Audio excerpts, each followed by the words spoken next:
Michel Colland, bonjour et merci d'être avec nous. Avec plaisir. Michel Colland, qui est Trump selon vous? Un héros ou un monstre? D'après les médias occidentaux et les hommes politiques, c'était un monstre et il est en train de redevenir peut-être quelqu'un de bien, ça dépend s'il va se couler dans le moule.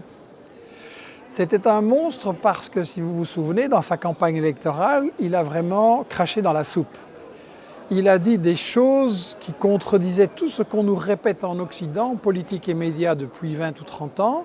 Il a dit que la globalisation, ça profitait à quelques-uns, mais qu'en réalité, c'était une catastrophe et pour les travailleurs et pour les petites entreprises dans son pays. C'est vrai.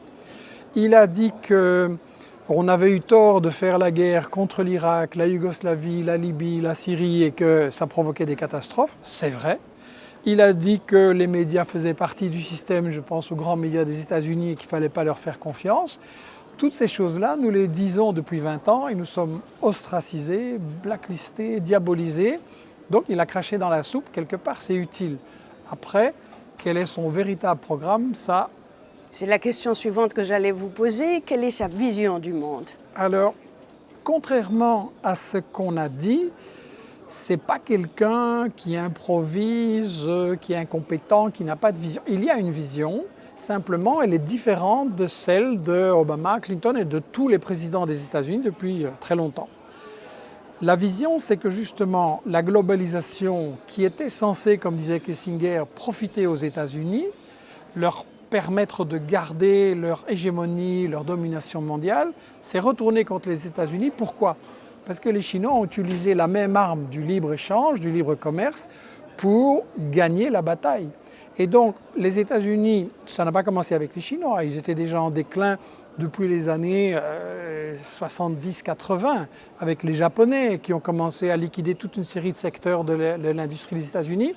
Et les États-Unis s'en sont sortis en délocalisant des entreprises, en les mettant dans des endroits où on ne payait pratiquement pas les gens, comme ça, ils étaient très compétitifs. Le problème, c'est que ça a complètement affaibli l'économie des États-Unis. Michael Moore l'a montré dans son film Roger and Me sur la destruction de General Motors, des usines, de tout le tissu industriel. Donc vous avez aux États-Unis des régions entières où les gens tombent dans la misère à cause de la politique favorable aux banques et aux sociétés multinationales de Obama et de Clinton. Et donc Trump est arrivé avec le discours « moi je vais vous défendre, moi je vais vous redonner de l'emploi », ce qui n'arrivera pas évidemment, parce que les lois de l'économie, ce n'est pas un président des États-Unis qui les décide, ce sont des lois qui ont un fonctionnement automatique, je vais dire, il y a sa propre logique, et un patron de multinationale ne va pas dire « ah oui monsieur le président, maintenant je vais faire le contraire de ce que j'ai fait jusque maintenant ». Alors finalement, il n'est ni illisible, ni imprévisible? Il a des inspirations.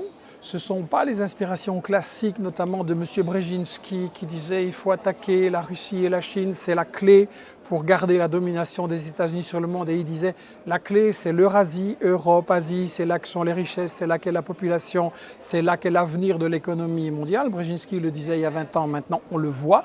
La Chine est en train vraiment de rattraper le terrain et de commencer à dominer l'économie mondiale. Et par rapport à ça, Hillary Clinton, il faut le dire platement, nous emmenait directement vers la Troisième Guerre mondiale en décidant d'attaquer et la Russie et la Chine avec une politique très agressive, encerclement militaire, sanctions, des ONG un peu partout pour essayer de renverser le régime, surtout en Russie, et essayer d'attaquer tous les pays alliés de la Russie. Je pense à l'Ukraine, je pense à la Syrie, il y en a d'autres. C'est un véritable encerclement. Là, Trump, qui est plutôt de la ligne Kissinger, je veux dire, Trump dit bon, on ne peut pas attaquer tout le monde en même temps, moi je vais essayer de mettre Poutine de mon côté parce que le vrai ennemi c'est la Chine et je dois pouvoir la menacer, mais je préfère avoir Poutine de mon côté. Et pour avoir dit ça, que la Russie elle est hyper capitaliste, elle a la même logique que les États-Unis, donc pourquoi l'attaquer? Pour avoir osé dire ça, il est ostracisé, il a été mis au pas, on lui a liquidé certains de ses ministres et de ses conseillers, parce qu'on ne peut pas dire à Washington que non, la Russie ne menace pas les États-Unis, l'Europe et le monde, ce sont les États-Unis. On ne peut pas dire qu'il vaut mieux discuter avec Poutine pour éviter la guerre. On voit quand même les catastrophes qui se passent en Syrie et partout. Donc pourquoi ne pas discuter avec Poutine et avec n'importe qui pour essayer que le monde vive en paix? C'est quand même le bon sens et l'intérêt des gens. Mais finalement, est-ce qu'on peut vraiment juger déjà Trump, serait-ce dans le domaine économique? On n'a encore rien vu. Oui, c'est vrai, mais on peut juger parce que de toute façon, il a fait des promesses qu'il est incapable de tenir. Il dit, je vais ramener des emplois, je vais faire le protectionnisme pour qu'il y ait plus d'emplois aux États-Unis, mais le protectionnisme, il est inapplicable. Si vous faites ça, si vous dites, je vais empêcher les importations chinoises, mais les Chinois vont faire la même chose, et alors les États-Unis, ils vont exporter où? Donc, le protectionnisme, ou bien c'est inapplicable, ou bien on le fait quand même, et alors on retombe dans la situation qui a provoqué la Première Guerre mondiale. Il faut rappeler quand même qu'à un moment donné, on avait du libre-échange, certaines puissances le voulaient, d'autres ont commencé le protectionnisme, et c'est un des facteurs qui a mené à la Première Guerre mondiale. Donc je voudrais dire qu'on est dans un monde dangereux par rapport à ça, et moi je pense que les gens doivent se préoccuper de la politique internationale, ils doivent peser là-dessus, ils doivent vraiment dire on veut la paix, on ne veut pas des guerres et des conflits. Vous le disiez tout à l'heure, finalement, il ne s'est pas vraiment inspiré, en tout cas des derniers présidents américains. Est-ce qu'on peut vraiment parler d'une véritable rupture? En effet. Sur la politique il dit migratoire, peut-être plus haut ce que les autres appliquaient déjà. Exactement. Il faut quand même rappeler que la construction du mur avec le Mexique a été commencée, inaugurée par le gentil Bill Clinton. C'est lui qui a commencé. Oui. Obama l'a construit aussi. Hillary Clinton disait c'est très bien le mur, j'ai voté pour, il faut l'élargir, il faut faire comme Israël. Le modèle de Hillary Clinton pour le mur avec le Mexique, c'est Israël. Donc effectivement, là, il n'y a pas de rupture. Sur la politique envers les pays musulmans, je ne vais pas vous expliquer comment les Arabes et les musulmans sont démonisés, diabolisés aux États-Unis depuis George Bush, comment on essaye de faire paniquer les citoyens à l'idée que les Arabes et les musulmans complotent contre leur sécurité. Maintenant, là aussi, Trump est fort hypocrite parce que, je m'excuse, il dit que le terrorisme, c'est le grand danger pour les États-Unis et qu'il veut combattre ça. Et tant mieux qu'ils disent qu'effectivement, il faut arrêter de soutenir Daesh. Mais quand il va à Riyad et qu'il fait du business avec les Saoudiens, qui sont le principal organisateur et sponsor du terrorisme depuis des dizaines d'années, là, Trump est complètement hypocrite. Ça veut dire qu'il n'a pas finalement une stratégie, il travaille à tâtons?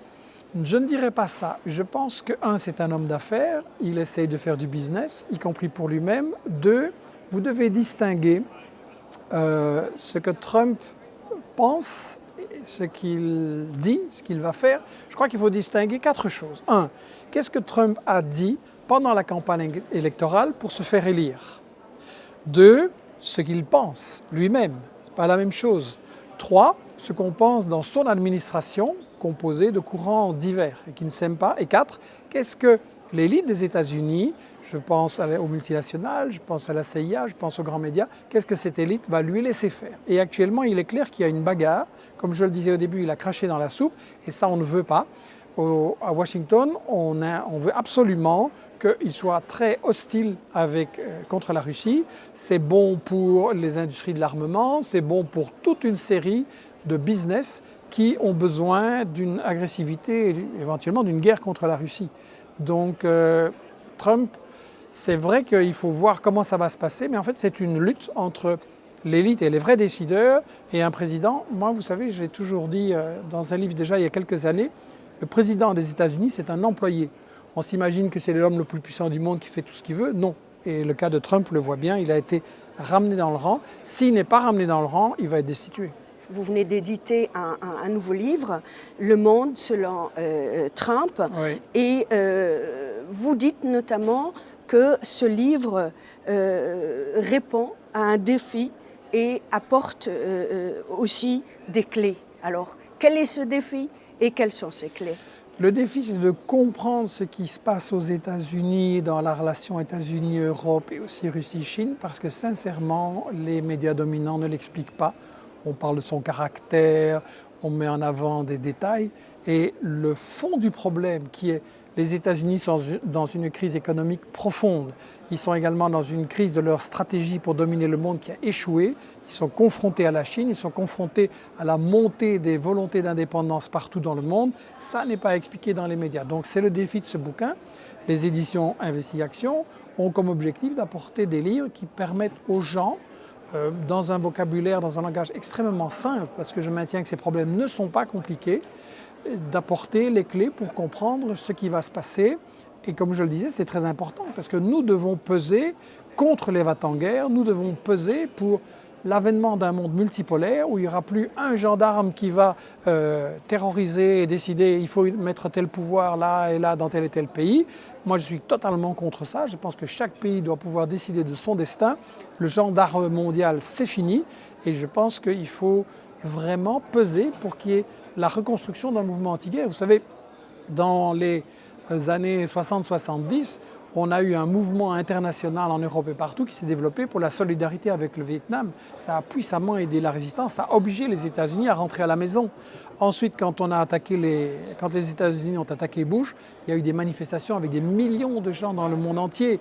Malheureusement, ça a échoué, mais ça montre que les gens veulent la paix et qu'ils doivent se méfier des intérêts de l'élite.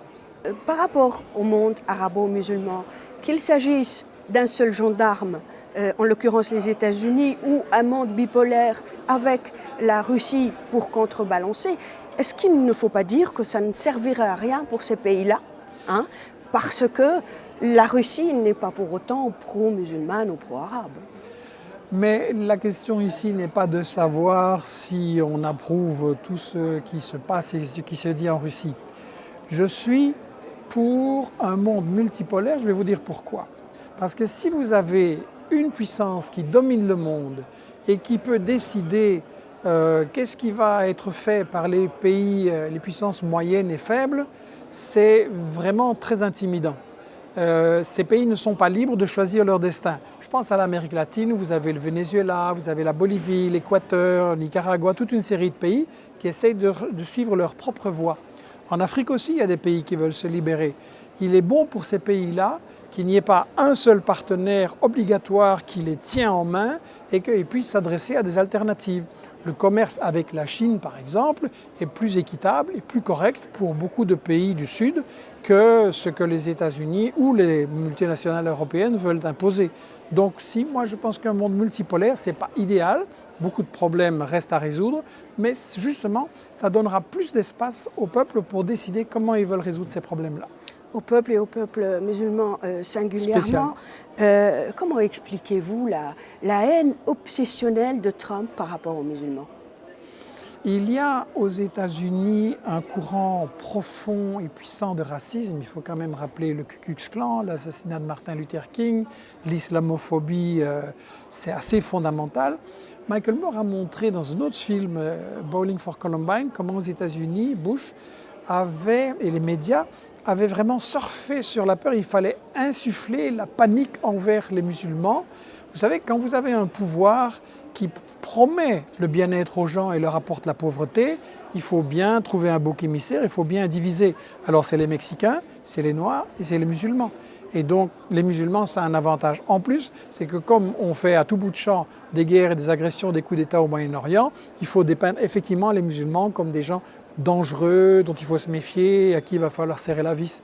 Donc Trump, il est à fond là-dedans. Le courant qu'il a porté, la droite du Parti républicain, mais cette extrême droite aussi qui existe aux États-Unis, c'est un courant profondément raciste. Il ne faut pas minimiser l'importance de l'évangélisme chrétien, du sionisme chrétien, c'est-à-dire que vous avez les sionistes juifs qui soutiennent Israël, mais vous avez aussi des sionistes chrétiens qui sont fondamentalement anti-arabes, anti-musulmans, et Trump, il surfe sur la peur. Moi, j'aimerais vous lire textuellement ce qu'il a dit par rapport à Daesh. « Bomb the shit out of them ».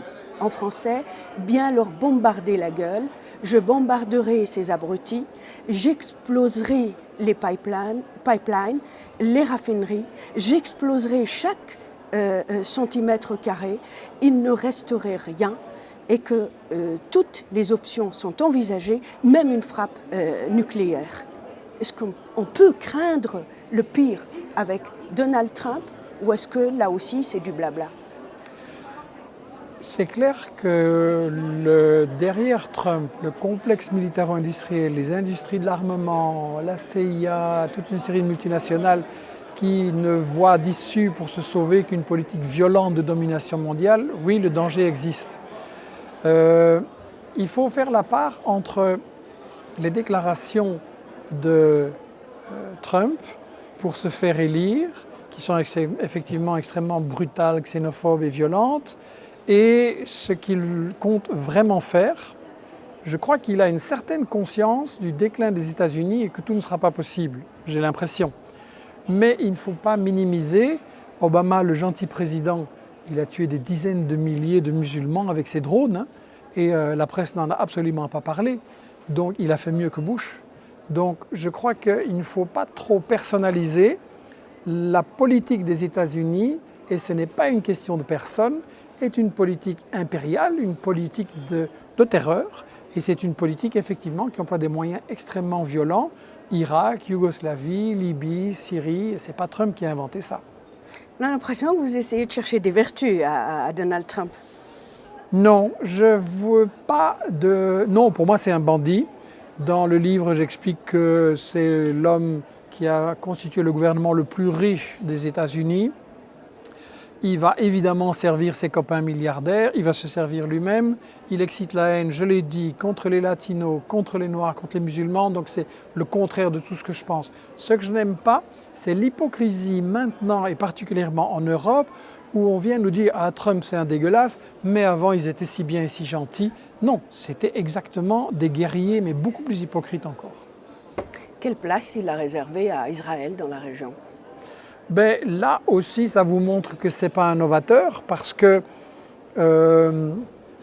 il s'appuie, comme tous les présidents des États-Unis depuis 1967, sur le flic du Moyen-Orient, sur le gendarme du Moyen-Orient chargé d'intimider les pays arabes pour les empêcher de s'émanciper. Ce que les États-Unis et les multinationales ne veulent pas, c'est qu'il y ait au Moyen-Orient un Chavez, un Evo Morales, un Correa, qui disent le pétrole et le gaz maintenant, ça doit servir non pas à fabriquer des fortunes pour les milliardaires et à aller investir pour des bêtises à Wall Street, ça doit servir à sortir l'ensemble du monde arabe et musulman de la pauvreté, et c'est parfaitement possible.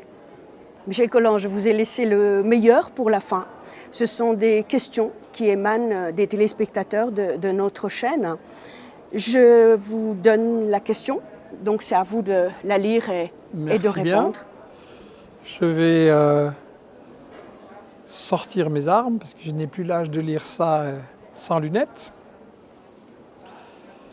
Selon l'interprétation israélienne, la rupture avec le Qatar indique que les États arabes ont enfin compris que la véritable menace dans la région ne vient pas d'Israël, mais du terrorisme représenté par l'Iran et le Hezbollah. Quel est votre décryptage de la position d'Israël vis-à-vis de la crise qatari ? Là, on est dans l'hypocrisie totale. On fait maintenant Trump, les Saoudiens, Israël, comme si les seuls qui avaient financé le terrorisme contre la Libye, la Syrie et ailleurs, c'était le Qatar. Évidemment qu'ils l'ont fait, mais ceux qui l'ont fait encore plus sont les Saoudiens. Israël est resté discret, mais on sait qu'à partir du Golan et ailleurs, ils aident les milices terroristes qui attaquent Bachar. Ils ne s'en cachent pas, c'est même dans leur presse.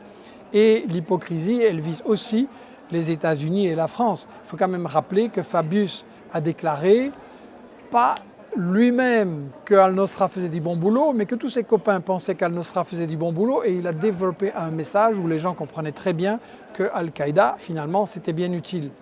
Les États-Unis, je rappelle dans mon livre « Charlie, je suis ou je ne suis pas Charlie », que c'est les États-Unis qui ont financé Ben Laden en Afghanistan, Al-Qaïda en Bosnie, au Kosovo, dans le Caucase et par la suite en Libye et en Syrie, et puis Daesh, que les experts des États-Unis reconnaissent eux-mêmes que le terrorisme islamiste a été fabriqué, financé, entraîné au départ par les États-Unis.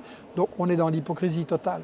Ce qui est intéressant dans le conflit entre les Saoudiens et les Qatar, c'est que justement, comme je disais, les États-Unis se sont affaiblis et tout le monde au Moyen-Orient est en train de regarder. Le roi n'est plus aussi fort. Est-ce que j'ai des alternatives? Est-ce que je dois faire d'autres alliances? La Turquie se tourne vers Moscou. Le Qatar dit qu'il ne faut pas aller trop fort avec l'Iran. Et là, je crois qu'on est dans une recomposition du Moyen-Orient. Trump essaye de garder le contrôle, mais l'histoire que seul le Qatar est responsable du terrorisme, ça c'est de l'hypocrisie totale. La deuxième question aussi, oui. D'un autre téléspectateur. La voici. Merci.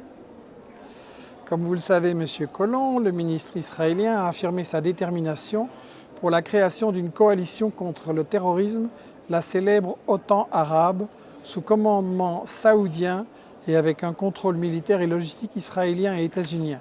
Pensez-vous que les plans d'alliance entre Israéliens et Saoudiens avancent à toute vitesse?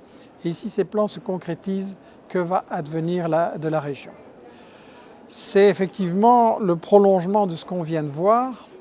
Et Israël cache de moins en moins son alliance avec les Saouds. C'est quelque chose que nous disons depuis longtemps, que les Saouds sont les alliés d'Israël. Il y a eu une grande hypocrisie où ils faisaient semblant qu'ils défendaient la cause des Palestiniens. Et là, c'est une leçon importante. Tout le monde doit se rendre compte que ce n'est pas une guerre de religion, ce n'est pas une guerre de civilisation. Vous avez des musulmans qui combattent Israël, qui combattent l'impérialisme des États-Unis, et vous avez des musulmans qui trahissent la cause de leur communauté et qui collaborent avec Israël et qui collaborent avec les États-Unis. Ce n'est pas une guerre de religion, c'est une guerre géopolitique, c'est-à-dire pour le pétrole, pour le gaz, pour le contrôle d'une région absolument stratégique. Et là, c'est intéressant ce que dit Israël. Ça montre clairement quels sont les camps. Ça montre que les peuples de la région doivent absolument s'unir pour résister à ce que j'appelle le néocolonialisme, pour résister aux ingérences des États-Unis, de l'Europe, d'Israël, des Saoudiens, etc., et pour construire leur autonomie. L'Asie est en train de construire son autonomie avec une alliance entre la Chine, la Russie et la plupart des pays. Ils sont en train de former un marché commun, ils sont en train de former des exercices justement contre le terrorisme, pour leur sécurité. L'Amérique latine a fait des avancées dans toute une série de pays pour que le continent s'unisse et devienne autonome. Finalement, les États-Unis essayent de bloquer ça. L'Afrique aussi. Et donc, il est temps que le monde arabe, le Moyen-Orient, au sens large, s'unissent et défendent son indépendance, son autonomie. Ça me semble vital. Il ne peut pas y avoir de paix tant que localement, on a des marionnettes qui font la politique de Washington et de Bruxelles. Et il faut admettre peut-être qu'Israël n'est pas un danger et qu'il faut aussi faire la paix avec cet État? Mais je crois que les Palestiniens eux-mêmes ont dit qu'ils proposaient la paix. C'est Israël qui refuse de négocier. Les Palestiniens ont proposé qu'il y ait un seul État et que tout le monde puisse y vivre en parfaite coexistence. C'est la définition de la démocratie. Pour moi, un État doit être démocratique, c'est-à-dire qu'il doit donner les mêmes droits à tous les citoyens, hommes ou femmes, et quelle que soit leur religion ou leur croyance. Ça, c'est la base pour une paix au Moyen-Orient. Il y a juste Israël qui ne veut pas. Peut-être cette union arabe que vous évoquiez tout à l'heure peut ou pourrait se réaliser le jour où l'Arabie saoudite admet que l'Iran n'est pas un danger dans la région. Vous savez, je crois que la politique des dirigeants saoudiens fait beaucoup de tort à leur propre peuple. Les Saoudiens, la population ne vit pas si bien que ça. Il y a l'oppression des femmes, il y a beaucoup de pauvreté. Ce n'est pas un bon modèle de développement qu'un pays soit juste une station-service avec la vente du pétrole et la spéculation sur le pétrole. Il faudrait que l'ensemble du monde arabe dépasse les frontières qui ont été érigées par les colonialistes britanniques et français pour diviser le monde arabe. Et il faudrait effectivement une unité, mais je crois que ça ne viendra pas des dirigeants, ça viendra des peuples. Je ne dois pas oublier de parler de vos livres. Donc le tout dernier, Le Monde selon Trump, il est en français, donc il peut intéresser les Maghrébins francophones, les Libanais notamment. Vous envisagez aussi de l'éditer en anglais éventuellement, pourquoi pas en arabe? Il va être édité bientôt en espagnol et en italien. L'anglais, c'est notre point faible. Et malheureusement, l'arabe aussi. On a proposé, pour ne rien vous cacher, on a proposé à des Algériens de coopérer avec nous pour que nos livres soient traduits et diffusés dans le monde arabe. Et malheureusement, ça dort. Michel Collant, ça a été un plaisir de vous recevoir à cette émission. Merci, merci vraiment. Merci pour votre accueil. Madame, Monsieur, cette émission s'achève. Merci de l'avoir suivie. Au revoir.